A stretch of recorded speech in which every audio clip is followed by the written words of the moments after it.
একটু দেখতে বললে গেল আমার সোনার বাংলাদেশ, একটু দেখতে বললে গেল আমার সোনার বাংলাদেশ।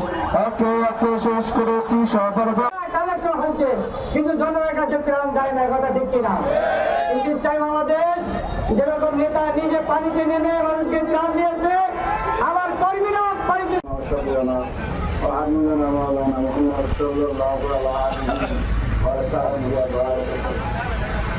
ইসলামী আন্দোলন বাংলাদেশ ঢাকা জেলা কর্তৃক আয়োজিত দক্ষিণ শাখার উদ্যোগে আজকের এই মুজাহিদ সভার সম্মানিত সভাপতি এবং বিশেষবৃন্দ প্রধানমন্ত্রী বিভিন্ন স্তরে আমার সহযোগিত সভাপতি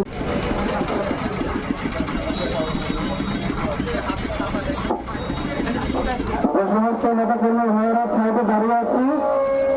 সমাবেশের পক্ষ থেকে বিশেষ অনুরোধ করছি আপনারা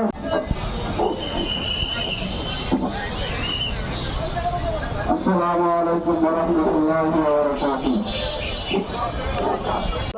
গণঅভ্যুত্থান উপলক্ষে আয়োজিত ইসলামী আন্দোলন বাংলাদেশ ঢাকা জেলা দক্ষিণ শাখা কর্তৃক আজকের এই গণসমাবেশের সংগ্রামী বিপ্লবী সভাপতি উপস্থিত সকলকে জানাই আন্তরিক মোবারকবাদ। আজকের যে মিছিল, এই মিছিলে সবাই একসাথে যেমন সবাই চলে একটু দেখতে বললে গেল আমার সোনার বাংলাদেশ, একটু দেখতে বললে গেল আমার সোনার বাংলাদেশ। যাদের হাতে ক্ষমতা বেশি তাদের ভিটা বাংলাদেশ ঢাকা জেলা দক্ষিণ কর্তৃক আয়োজিত গণ অভ্যুত্থান সমাবেশ ও গণসমাবেশে উপস্থিত আছেন ইসলামী আন্দোলন বাংলাদেশ ঢাকা জেলা দক্ষিণের সংগ্রামী সভাপতি। 5ই আগস্টের গণবিপ্লবের আজকে যে বর্ষপূর্তি, দ্বিতীয় বর্ষপূর্তিতে আজকের এই সমাবেশের পরে আমাদের গণমিছিল অনুষ্ঠিত হবে। এই কেরানীগঞ্জের গণমিছিলেই আমরা ঢাকার ঐতিহাসিক যে আজকে মহাসমাবেশ অনুষ্ঠিত হচ্ছে, সেই মহাসমাবেশে আমরা অংশগ্রহণ করবো ইনশাআল্লাহ।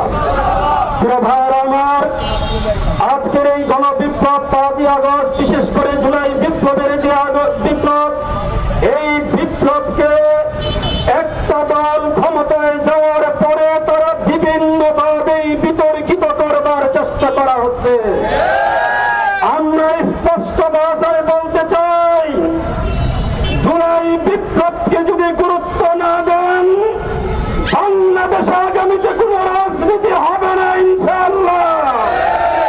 যারা জুলাই বিপ্লবকে বিতর্কিত করতে চান, আমরা তাদেরকে বলতে চাই, জুলাই আগস্টের বিপ্লব তো সেই বিপ্লব, সেই বিপ্লবের জগদ্দল বছরের মতো চেপে বসা 16 বছরের অমিতুক শাসনের রাজনীতির কবর রচনার বিপ্লব। জুলাই বিপ্লব তো সেই বিপ্লব, বাংলাদেশের 55 বছরের ইতিহাসে সবচাইতে নির্মম গণহত্যা, 77-এর বদলা নেওয়ার বিপ্লব। ভাইয়েরা আমার, জুলাই বিপ্লব তো সেই বিপ্লব, সেই বিপ্লব বাংলাদেশকে বারবার দুর্নীতিতে চ্যাম্পিয়ন করেছে যারা, সেই রাজনীতিবিদদের কবর রচনার জন্যই জুলাই বিপ্লব সংগঠিত হয়েছে। ভাইয়েরা আমার, জুলাই বিপ্লব তো সেই বিপ্লব, ইসলামী আন্দোলন বাংলাদেশের আমির হযরত পীর সাহেব চরমোনাই, নায়েব আমির মুফতি ফয়জুল করিম শেখ চরমোনাই, ইসলামী আন্দোলন বাংলাদেশের আমির নায়েব আমির থেকে বাংলাদেশের জাতীয় নেতায় পরিণত হওয়ার বিপ্লব। ভাইয়েরা আমার, আজকে এই জুলাই বিপ্লবে আমরা যে উদ্দেশ্যে রক্ত দিয়েছিলাম, জীবন দিয়েছিলাম আমাদের ভাইয়েরা, আমরা যারা জীবন বাজি রেখে বুলেটের সামনে দাঁড়িয়েছিলাম, আমরা যারা জীবনের মায়া ত্যাগ করে আত্মীয় স্বজন, স্ত্রী, পুত্র, গৃহপুত্র যারা রয়েছে তাদের মায়া ত্যাগ করে আমরা আন্দোলন সংগ্রামে শরীক হয়েছিলাম।